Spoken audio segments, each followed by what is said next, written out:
Okay. Peace, people. As you know, I am Juice Warner, and this is Grand Strange Old York Gritty, where we discuss the enemies within. Please don't forget to hit the like, the subscribe, and the notification bell so you can be notified when new content is uploaded or whenever I go live. It helps with the algorithms if you hit that like button, make a little comment, or simply share it with somebody else. Right? So now let's get into this. As you know, we are reading Key to Masonry, the Kindred Secret Combinations. Now, this is by Reverend John Livingston. Right now, yesterday I read up to chapter 6, but somewhere inside chapter 6, it cut me off and it kept acting like it was streaming. So it's like up there for like 2 hours or something of a stream that cut me off. So, what I'm gonna be doing is I'm gonna just take it from the top and then we'll just remove that one and add this one as chapter 6, the completed version, right? Okay.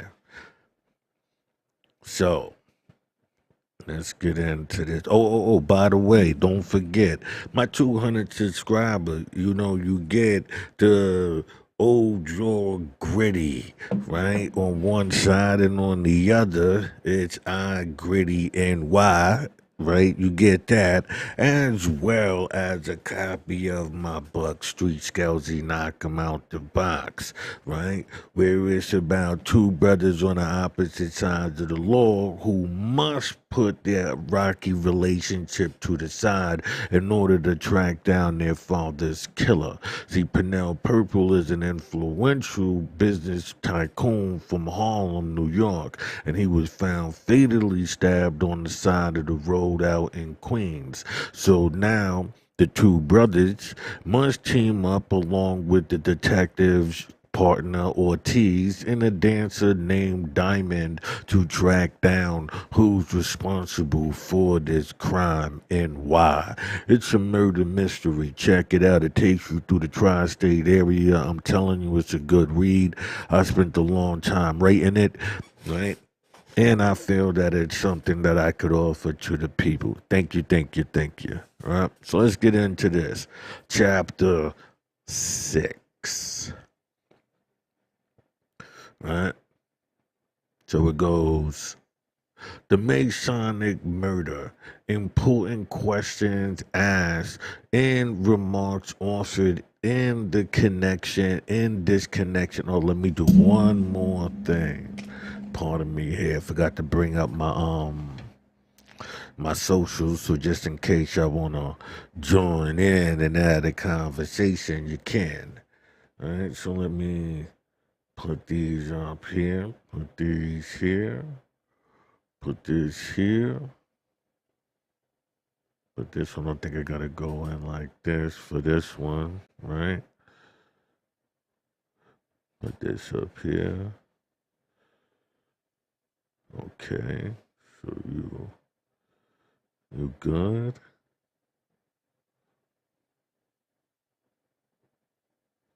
All right, okay. So we're in the building. All right. So important questions asked and remarks offered in this connection. Testimony of persons now living regarding the murder of Captain Neal and other doings of Masonry. Names of some of the principal actors in the Morgan murder. Startling particulars. They swore that they knew nothing of the matter. All right. So, but Masonry is not only anti Christian in theory, it is not only arrogant in its claims, adulterous in its worships, sickening and degrading in its ceremonies, and blasphemous in its teachings and titles, and grossly aethical. But it is persecting and murderous Prescrian and murderous in the disposition of in practice, and that to an incredible degree, my fault there. Right? In addition to what we have formally said on these points, we here offer the following. In 1973, Pritchard and Priest published Mason Dissected. For a time, Pritchard excluded the grasp of his murderous pursuers by hiding himself, and the Masons reported that he was always selling his book and making a fortune. The poor fellow ventured to come out of his concealment and was soon after murdered. Priest, it is said, was also murdered. The disclosure of Masonic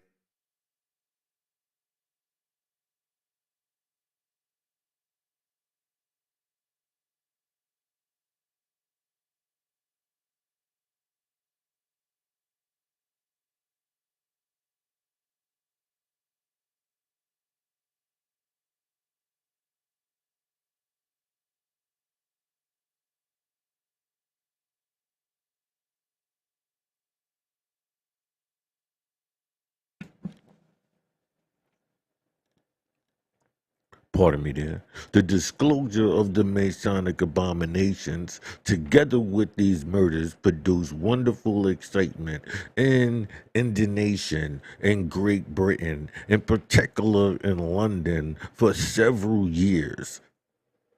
But the craft suspended their public festivals and shrunk into obscurity until the indignation subsided, just as they did after the murder of Morgan.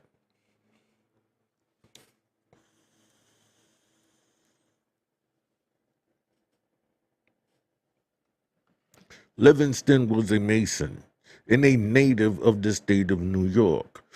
Jachin and Boaz had fallen into his hands. He either did not know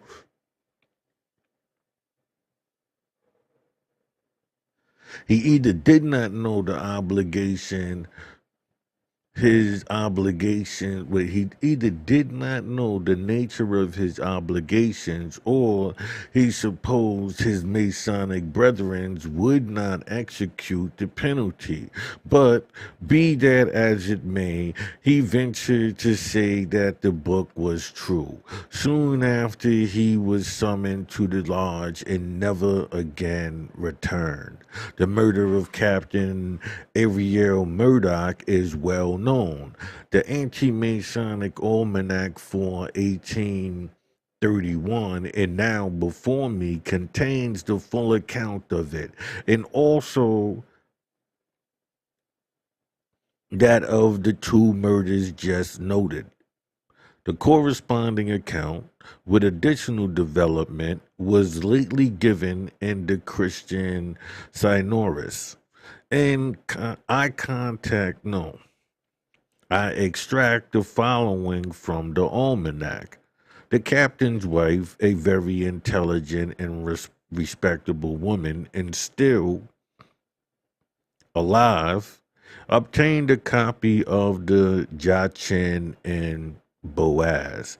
She learned it to a considerable degree and perfection, could talk it correctly, which she frequently did, and often for the entertainment of the neighbors, would act the lodge in going over the ceremonies. Murdoch probably ascertained at any rate he was blamed. The day previous to Murdoch's death, several Masons called upon him. They were a long time closest with him. They were a long time closet with him.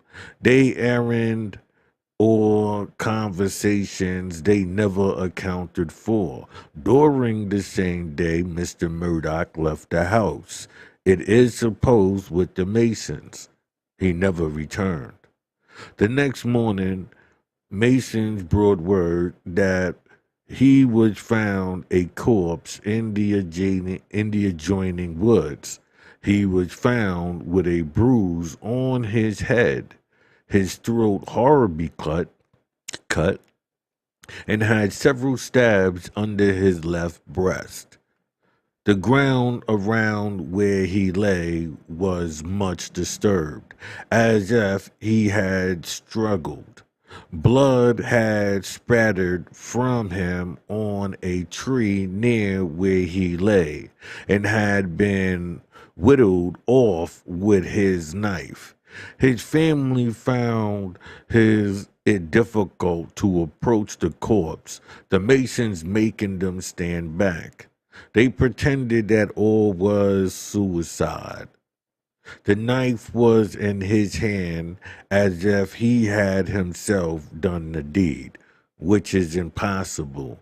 They procured a coffin at their own expense.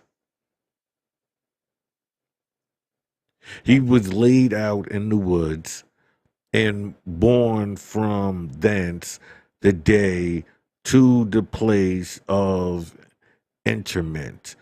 The reason was given to the family for this extraordinary conduct.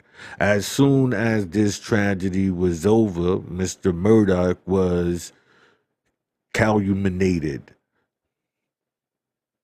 and was represented as having murdered himself, as having been deranged in company. One of his proposed Masonic murderers was many years after seen in Philadelphia, a wretched vagabond. On being asked how he came on, he exclaimed, "Good God, only look at my condition.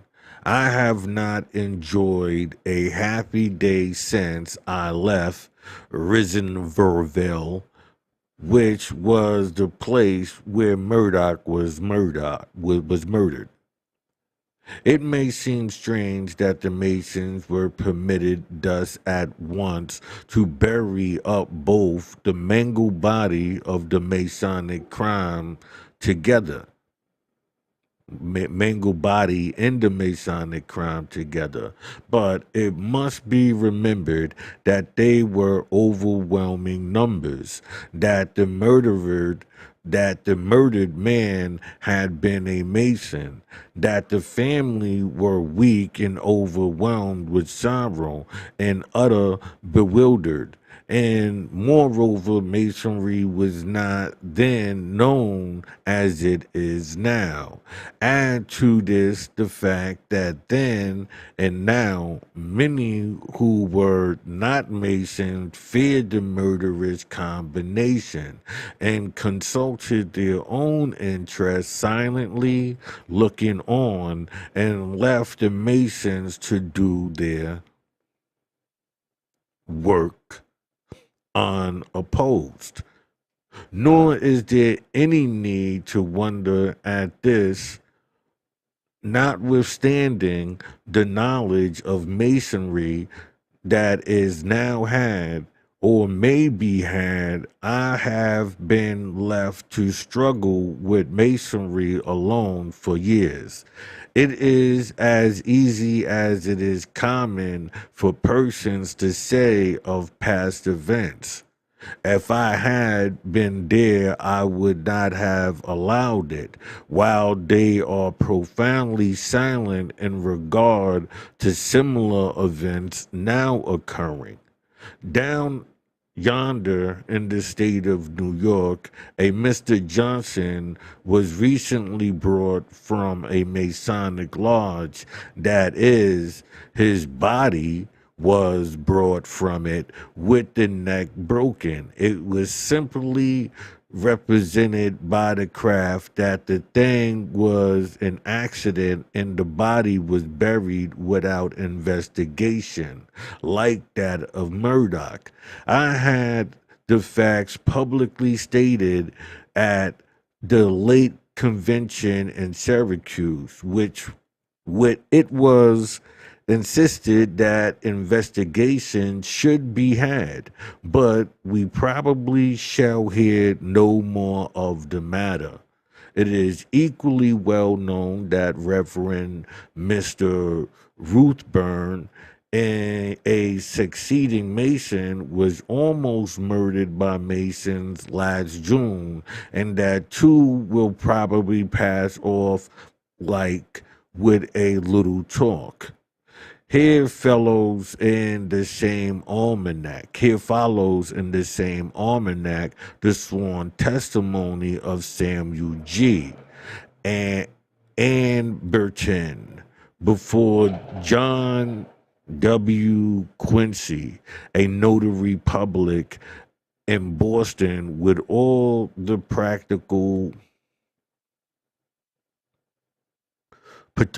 particulars of a horrible murder of William Miller. In the Masonic Lodge, hold on, let me make sure you can see this. Okay, let me move it over just a little. Okay, about there, right? Okay, where we at here? The Masonic Lodge in Belfast in the year 1813. The body with the throat cut and the left breast torn open was buried with about as little investigation as that of Murdoch. And there the matter rested till Anderton, an eye and ear witness of the horrid tragedy, was forced by his terrible conscience to testify to the fact long after. Corroborative testimony was also given upon oath by Agnes Bell and also others in the state of Vermont and New York and in the territory of Michigan. I only mention the fact here having given Anderton account in Masonic conspiracy. Number two, great efforts were made by Masons in Boston to blast Anderton's character and blunt the edge of his testimony, but the efforts were in utter failure, further than to confirm the fact that Miller was murdered by someone. The horrid marks of Masonic murder, however, which Miller's body bore, the left breast tore open and the throat cut across, alone proved that the deed was perpetrated by Masonic hands. The Masons only murder in that way, and it is well known that they are under oath so to do, and also to submit to such death should they ever divulge Masonic secrets. Yea, they publicly declare that all this is no more than justice, so that it is utterly folly for either Mason or non-Mason to attempt to construct these facts. From the same almanac, Joab Hunter was a member of a lodge in Boston, Mass. Sometime after Morgan was murdered, he was summoned to the lodge, and soon after murdered of the lodge brought, and soon after, members of the lodge brought his dead body to his house, simply saying he died in a fit. He was closely surrounded by Masons who pretended to sympathize with his family. The coroner's jury was summoned. All or nearly all of whom with the coroner were Masons, and the body was buried early the same morning. It was reported that the coffin was made the evening before. On such on such occasions, Masons furnished the coffin, of course. While the body was lying in the house, the friends found it difficult to get across to it. So closely was it guarded by the Masons. One of the relations, however, pressed his way through the crowd, took the cloth off the face of the corpse, which had been covered by the Masons, for they had taken all the management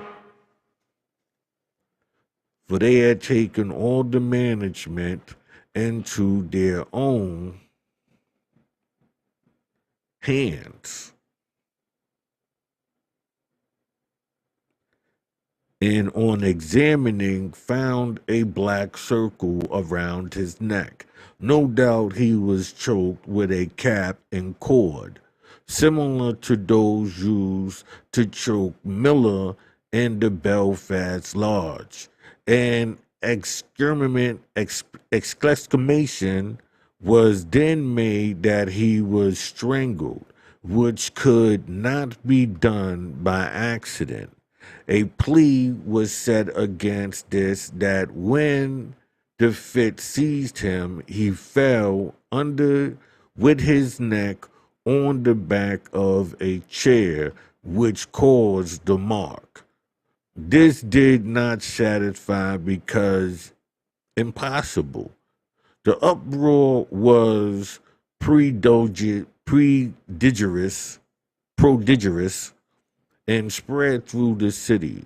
Meantime, the Masons had buried the body. It was raised, however, and re-examined. But as all officers were filled with Masons, and the Masons would not give testimony to convict one another, nothing further was done, save the confirmation of the previous suspicion, and that he died by the act of man and not by the visitation of God. I simply call attention to a few of the above facts. Hunter was summoned to the lodge. He obeyed the summons. He entered the lodge. His corpse only came out, and that by the hands of members of that same lodge, who simply said he had a fit. Those same men surrounded the body, did all they could to conceal it, even from the nearest friends, and with shameless preceptants hurried it to the grave and buried it. It was raised, examined, and found to have been strangled, and the only reply given to the charge found upon the obvious marks of strangulation was that the man fell upon the back of a chair.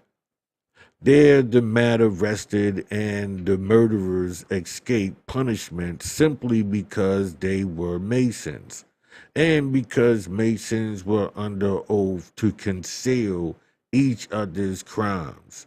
Treason and murder are accepted, and to extract either with each other from difficulty, whether right or wrong.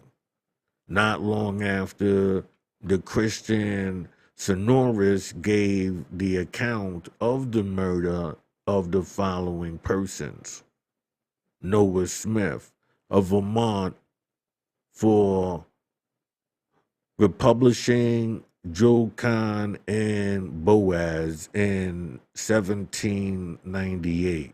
William Ritchie near Philadelphia. Oliver Gavel in Ohio and the Emperor Alexander for suppressing the lodge in Russia and Poland. Such are the few, but a very few, of the murderers committed by the truly diabolical system, which probably exceeded the wickedness any other system in this or any other age. Other sinners may violate the laws of God and men, but Masons are under oath to do so. Other sinners may commit murder, but murderers, Masons, are under oath to do so. Other sinners may defend all crimes and criminals, but Masons are under oath to do so or suffer the Masonic death penalty. Now, in view of all of this, we simply ask, are men who are bound to such a system by such oaths fit persons to fill the pulpit of the Christian church and feed the rule God's people? I should and should God's people then say, know the facts, pay then for thus up usurious use whatever, man. I'ma just let it go, right? Okay, right there. Oh, wait a minute here. Right? Um, okay.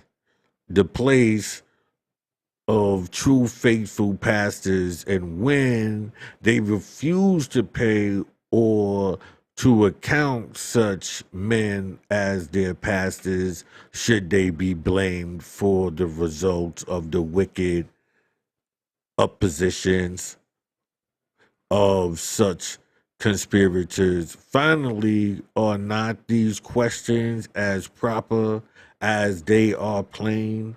And do they not demand the profoundest attention of all? We fear God, especially at a time as this, when it is evident that the honest pastor cannot get a pulpit that is claimed by an oath bound conspirator. And I may add, this is the very reason why so many ministers enter the secret ring, and that before they know the inside of the ring or the terrible consequences of entering it, it may be well enough to suggest just here that these questions do not be answered or be silenced. Wait, my fault, I said that wrong. It goes, it may be well enough to suggest just here that these questions cannot be answered by the silence, the laughs, the misrepresentations, or the threats of the conspirators, nor yet by the cool indifference of others. No, they demand and must have a very different answer sooner or later, for it is evident that Christian and Masonic rule cannot exist together. The one must exclude the other. The olden times, when the worship of Baal was substituted for that of the true God, it had many zealous advocates among those who profess to be Israelites, but a much larger number, fearing the danger on either hand, halted between two oppositions. To such Elijah was sent with this message: how long halt ye between two opinions? If the Lord be God, follow him. but as Baal, then follow him. The same idolatrous worship is now, to a large extent, substituted for that of God Almighty. And as of old, so now it has many zealous advocates among those who profess to be Israelites, while a still larger number halted between two opinions, not as to whether Masonry or Christianity is the true religion, but as to whether they should boldly and openly defend the one and oppose the other. They see danger on either hand, hence they halt between two opinions. O ye,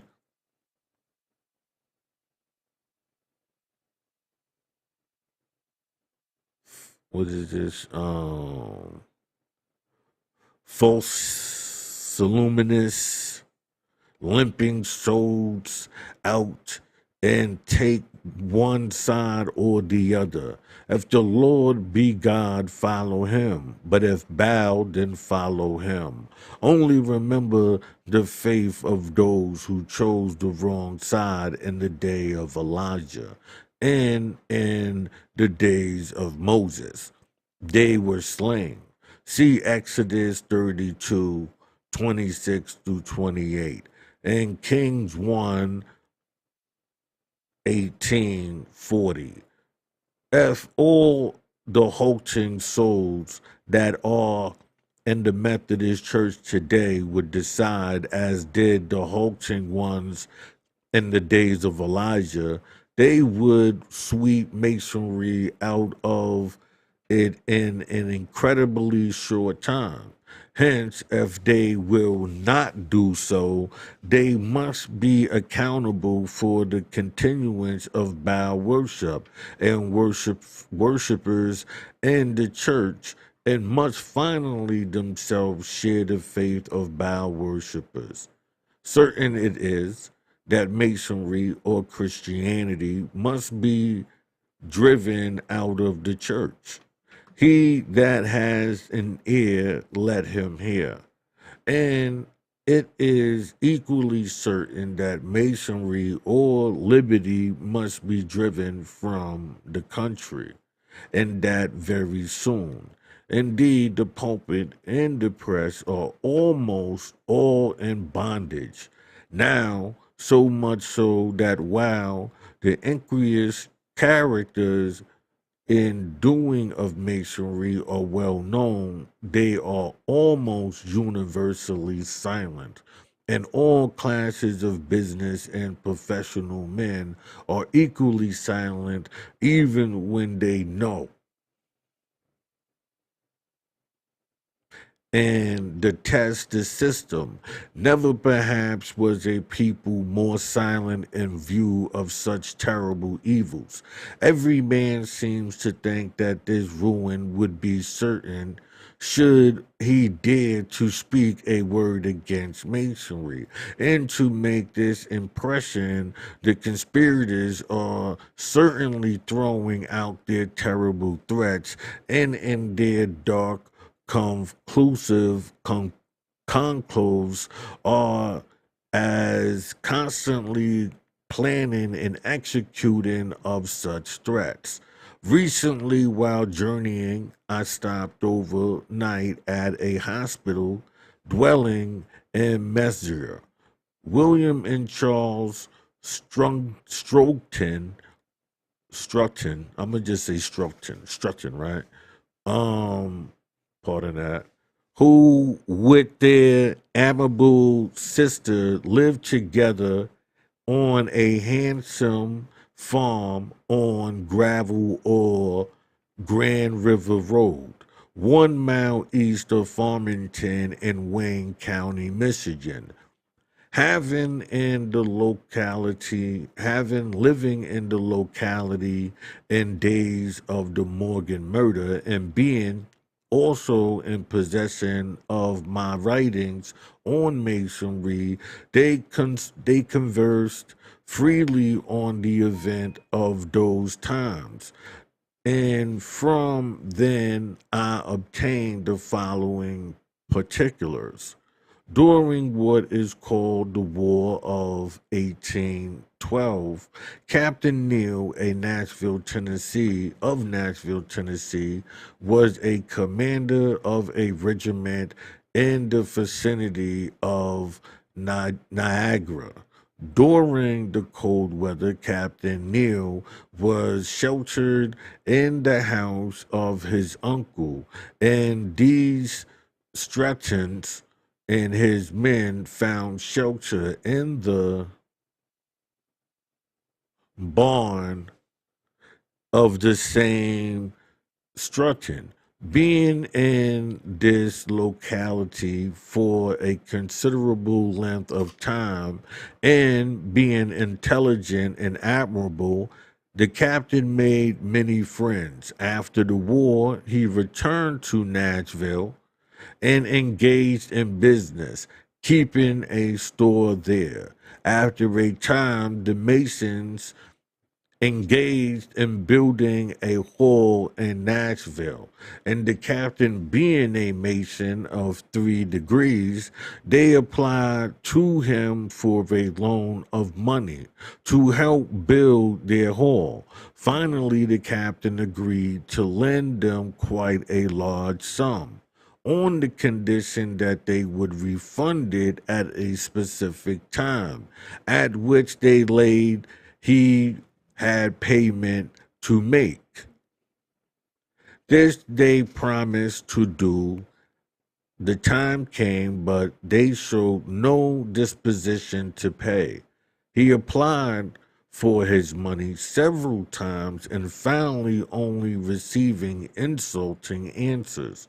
The captain finally threatened that he would expose both them and Masonry if they would not return his money. While they on their part so deranged his business that he became hopelessly embarrassed. The results was he publicly divulged the 3 degrees which he had taken.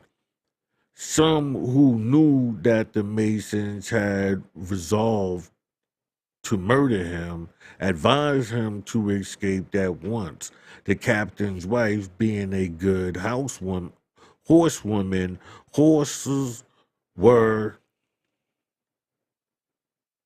procured and they mounted and fled under cover of night. Knowing the determination and vigilance of the Masons, friends of the escaping couple provided changes of horses for them at different points on the road as they fled northward. Finally, they reached the house of their acquaintance Amasa Strutton in this township of Cambria, Niagara County, New York, on a ridge road. This Amos Stroughton was a brother to the Stroughtons at or near Lewiston, and who had formerly been so kind to the captain in his regiment. He was also the father of the Stroughton name above, and who lately related to me the facts here recorded. Mr. and Mrs. Stroughton kindly received the captain and his wife into their house. For the present, they lodged there. One night, not long after this, Miss Strutton woke her husband and said she heard a noise about the house. They both listened and heard the trample of horses, and soon a rap was heard at the door. Mr. Strutchen arose, and a man outside told him not to be alarmed in company, and then inquired if one Captain Neal were in his house. Being answered in the affirmative, the man said, "Tell him I want to see him." In the meantime, the captain was dressing and was heard to say, "That's just what I expected." His wife entered him, entreated him not to go out. Mr. Strutton sought says the captain had not told his father or any of the family the Masonic story. Probably he did not want to alarm them, and they, being ignorant of Masonry, did not adhere to real danger. The captain went out and was at once surrounded by a large party of men. Mr. Strutton says he was then quite a young man, and hearing the noise, he rose and went to the window. He saw the men and heard someone say, "Come to Lewiston, and we will settle with you there." They took him off, and that was the last time that poor Neil was seen by his friends. Mr. Strutton says he remembers how Miss Neal looked next morning. She, of course, wanted to go and look for her husband. The elder of the brothers went with her to Lewiston, and there the Mason simply informed her that her husband had committed suicide. She wanted to see him, dead or alive. They told her they could not permit her to see him. He looked so bad, so tender were they of her feelings. Miss Strutton returned to see his father's house with the wretched woman. And afterwards, this same James Strutton took her back to Nashville, Tennessee. He now lives in Powell, Van Buren County, Michigan. William and Charles live near Farmington, as stated above, and the fourth brothers live at Williamton in Ingham County, so that full information may still be had on all the facts in the case.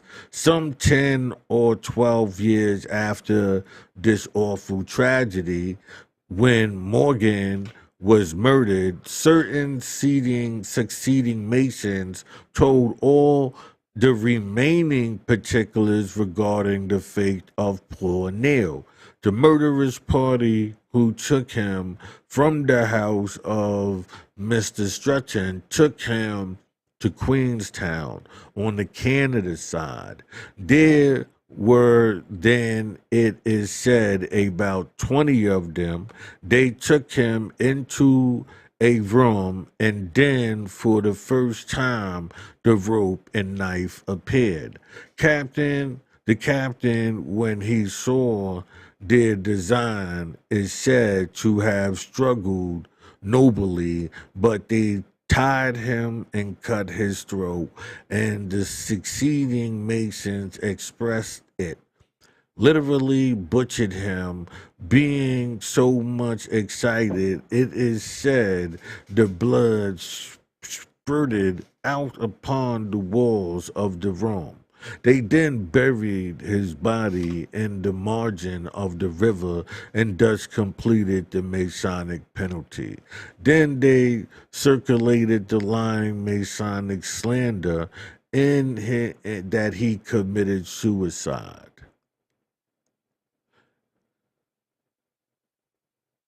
This latter it is he remembered is Masonic testimony.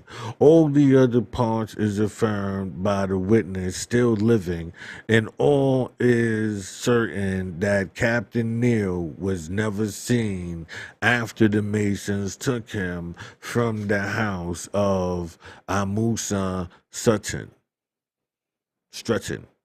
The same Mr. Strotton, living as foresaid, told me the following, the substance of which I will know, but some of the particulars are new to me, and I think it is wise to give all such things publicity while the witnesses are still living. For Masons have been so diligent in destroying the documents of these days that the present generation are strangling ignorant of the history of these times. Let me highlight that. I like that right there. Right. Witnessed and 11 Masons have been so diligent. Okay. Right.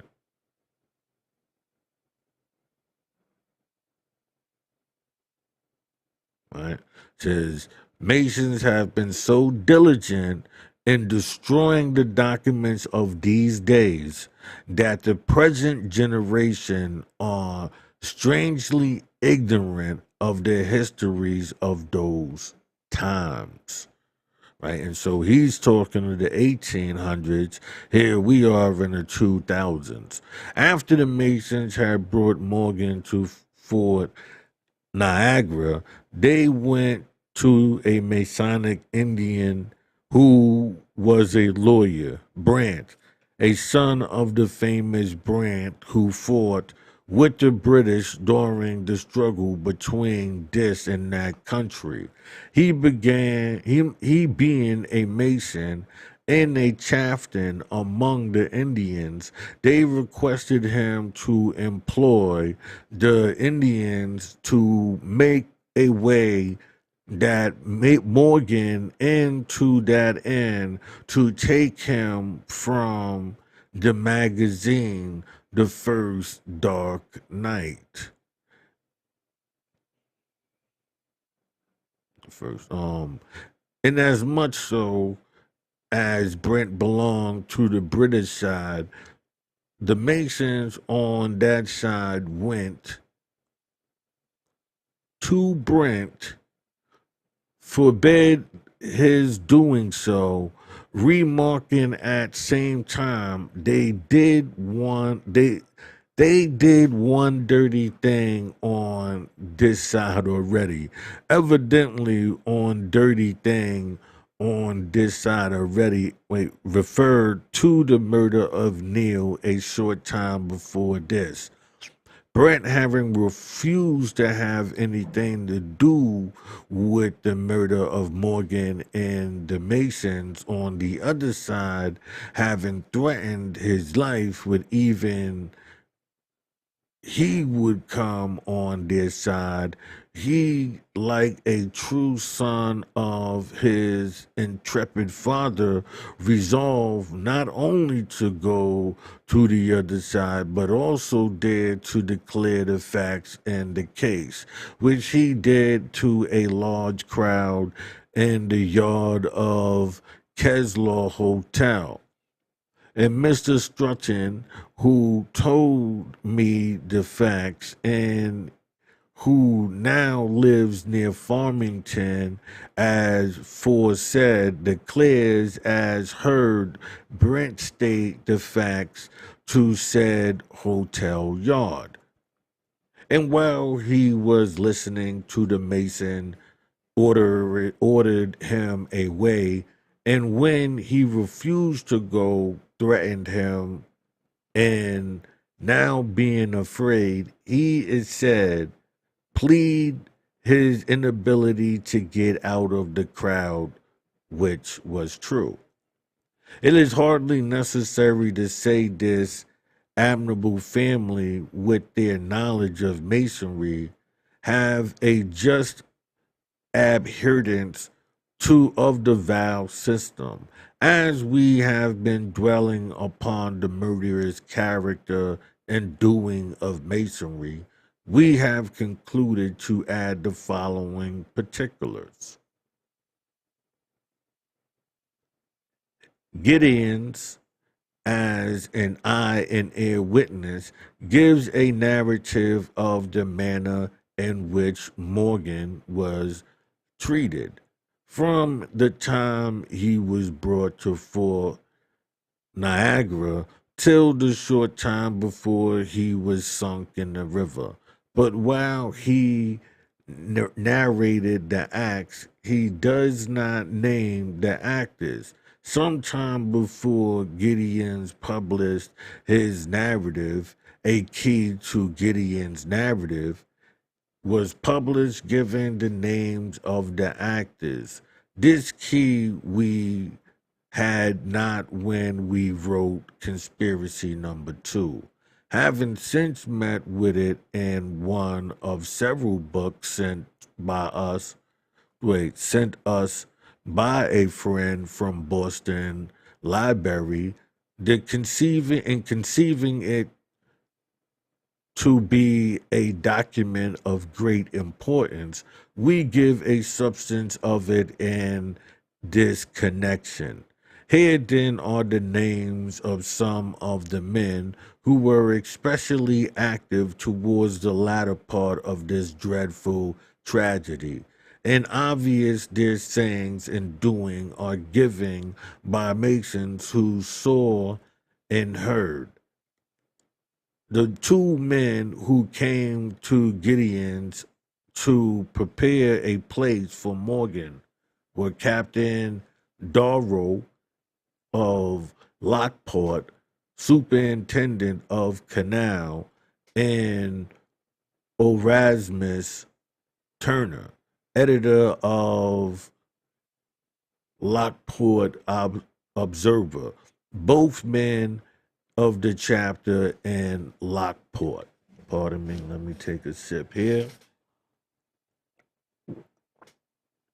And as I take this sip, I would like to say, don't forget to hit that like, that subscribe, and that notification bell so you can be in the running of the 200 subscriber Old Your Gritty Cup.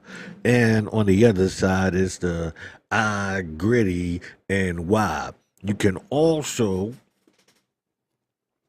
get a copy of Street Scoutsy, Knock 'em Out the Box, which is available on Amazon Books, right?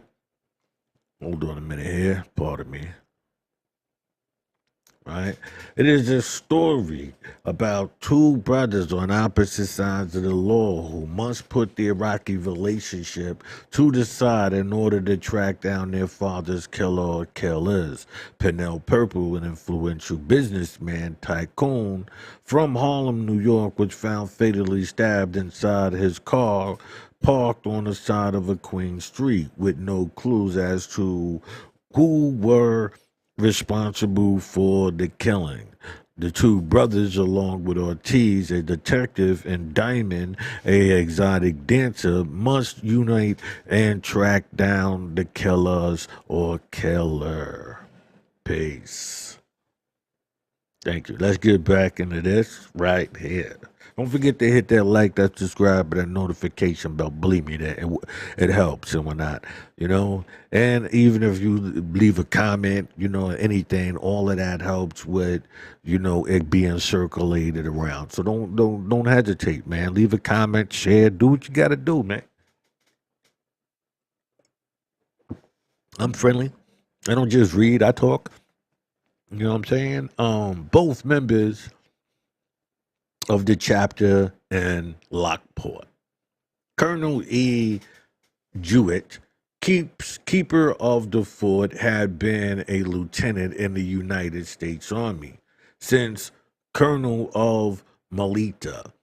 He said, any building under his care was at their service. He was appointed in 1826 and was the first who came to Gibson after the return of the latter and said that Morgan had been killed. He told Gibson and pace the shore to see if Morgan's body had drifted to land. Yet this man advised Gideons and to testify on oath that he knew nothing of the matter. Colonel William King of Youngtown had been second lieutenant of the United States Army. Afterward, Colonel of Monota had been a member of the legislature, and more recently, sutler for the army. He was high priest for the chapter. He was a particular friend of Dwight Clinton. He was the one who called Gideons from his bed when Morgan was brought to the fort and said, "We have got the perjured rascal." He was one of the four who crossed the river with Morgan. He and Bruce went into the town while Morgan remained on shore.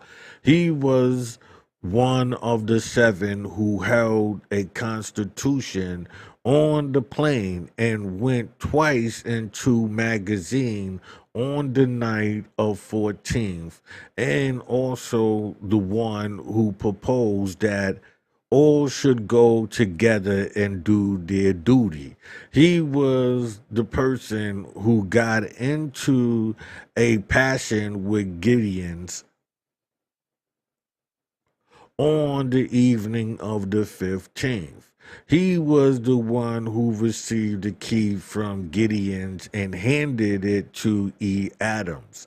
He was the one who received the letter from Clinton respecting the suspension of the book.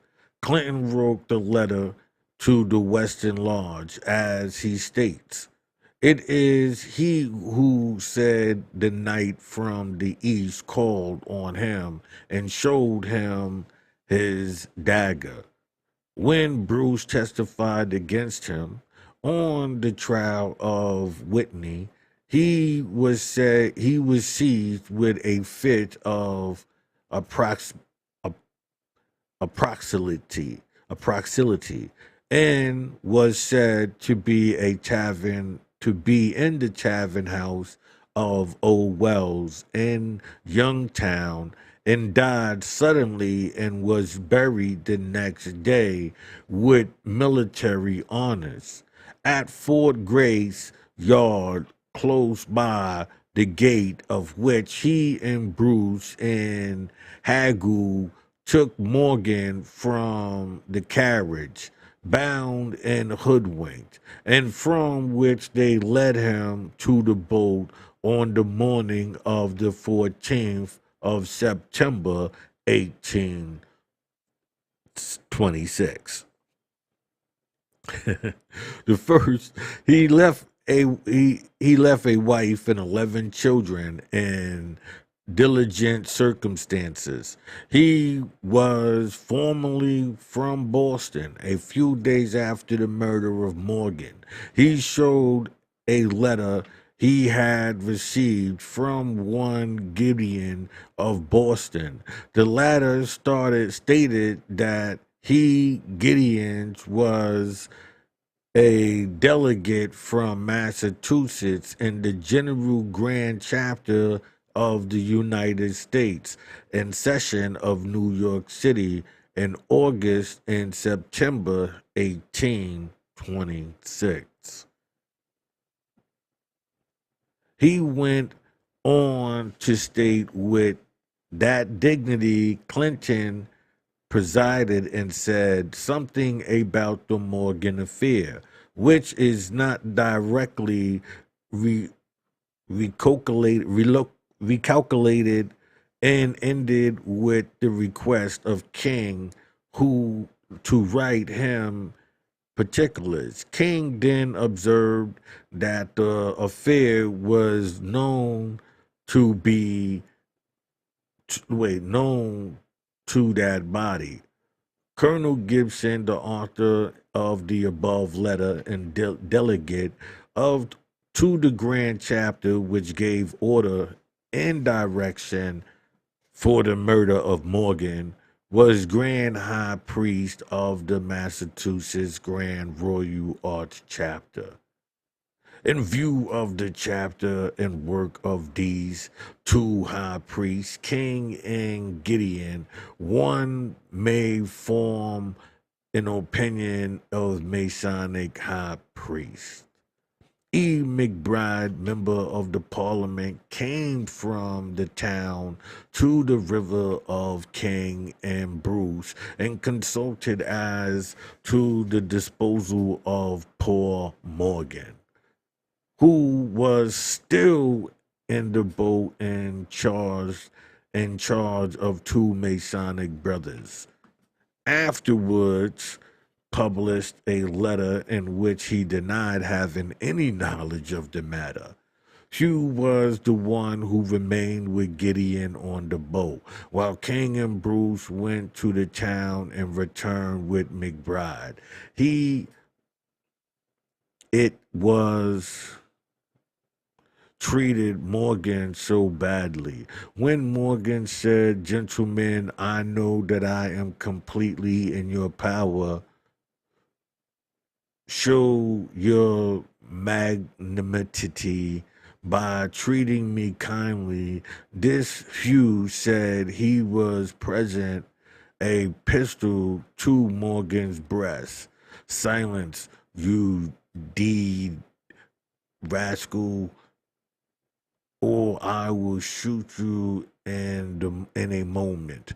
No more of your preaching."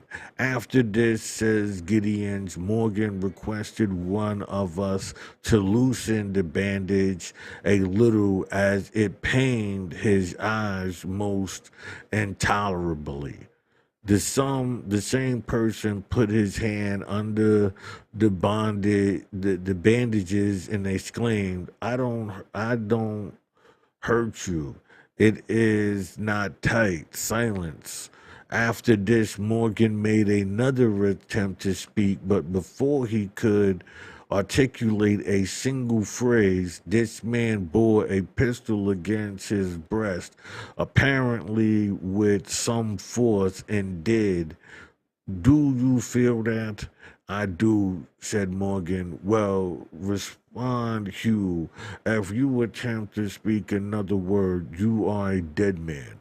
Morgan was then silent after uttering a groan, which was enough to pierce the heart of any but conspirators. True, but such is Masonic friendship, mortality, and brotherly love. This, as you see, this is just like any mob, right? Any mob story where, you want to turn states. This is what happens to you. That's why a lot of people are not aware that the mob also is Freemasonry. The whole structure of the mob. When you read these books, when you read and understand Freemasonry, you understand when you see it in movies and in other structures in the real world. When you see it in certain actions, you go, "Oh, I know exactly what that is." So when I'm reading this to you, I'm reading it, even though I know I'm not the greatest, you know what I'm saying? Although I'm not the greatest, I'm still giving you it so we can have an insight. I could let the computer read it and then I just stop every once in a while. But it's like, it's no interaction. I want you to know I'm human. You know what I mean? And so this is how I do it. Until I get some people that can, converse with me. True. But such is Masonic friendship, mortality, and brotherly love. And again, they try, and then again, they cry out. This is our motto, and God is our trust. The pistol used by Hugh belonged to Bruce. Hugh was afterwards indicted at the same time as Turner and others. He was taken sick, and it was said that the Masons were suspicious of his making disclosures. Be this as it may, he was ordered to New York under pretense of being doctored when he was unfit to go. He was the one that Morgan called doctor, and the first express that came down from Lewiston on the 14th, and still Morgan. No more was heard of Hugh, save that he died. Lewison was the man who got Morgan out of jail under pretenses of friendship, and thus got him completely into the hands of the conspirators. It was he who came down from Lewiston on the afternoon of the 14th of September, and he said, "He will make no more noise after he sees me." George P. Whitney and Beach, Samuel Chuckbuck, I.L. Bastow, T. Shaw, King, and Gibson were the seven who held the consultation on the plane on the night of the 14th of September, after coming from Grand Lodge and Lewiston. Whitney, Beach, Chubbuck, and King were bent on Morgan's destruction. They went to the magazine twice that night and held long conversations with Morgan. Yet the first three have sworn in open court, and the first five before a grand jury, that they knew nothing of the affair, and the same they tried to persuade Gideon to do. Whitney and a major general of Melita, and then kept a tavern at the falls. He is high priest of the Lewiston chapel. Beach and Chubrock live in Lewiston and belong to that chapter. Shaw, a master of the lodge in Lewiston. Bastow, a postman at the Black Rock, and that time a professor of religion and a man very much respected by everyone.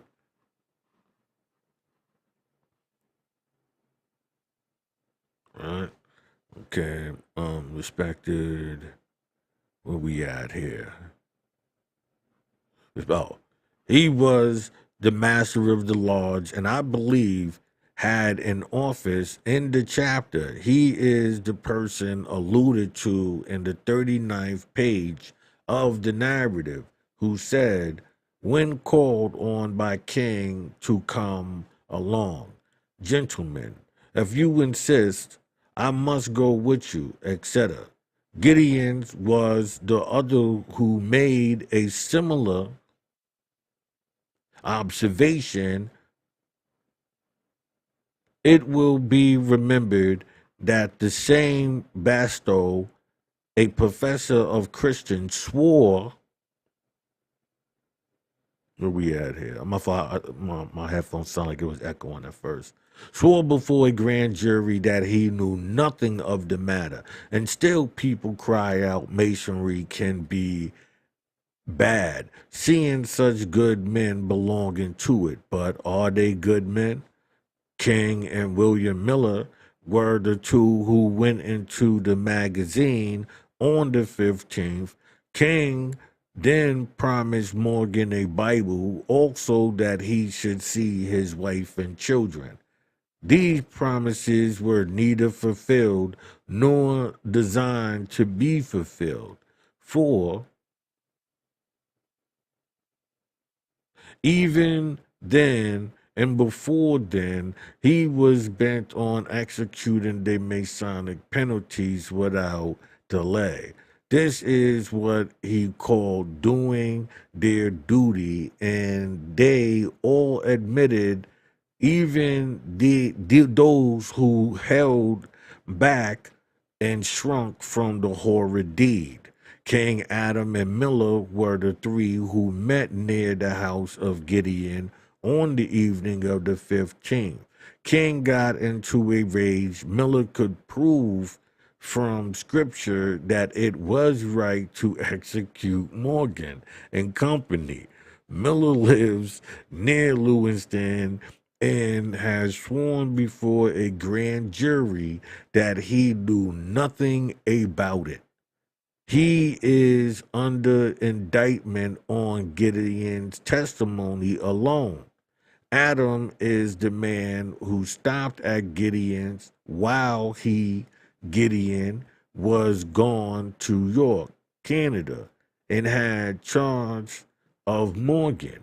He went to the magazine on the morning of the 20th and found Morgan gone and told Gideons about giving King the key on the 19th. And he, in of being requested by King to take the boat around at midnight. He is also sworn before the jury to open court that he knew nothing about it. Such daring and palpable perjury led Judge Marcy, my fault, to exclaim in despair at the Lockport trial. If witnesses will brave heaven and earth and commit perjury, it cannot be helped.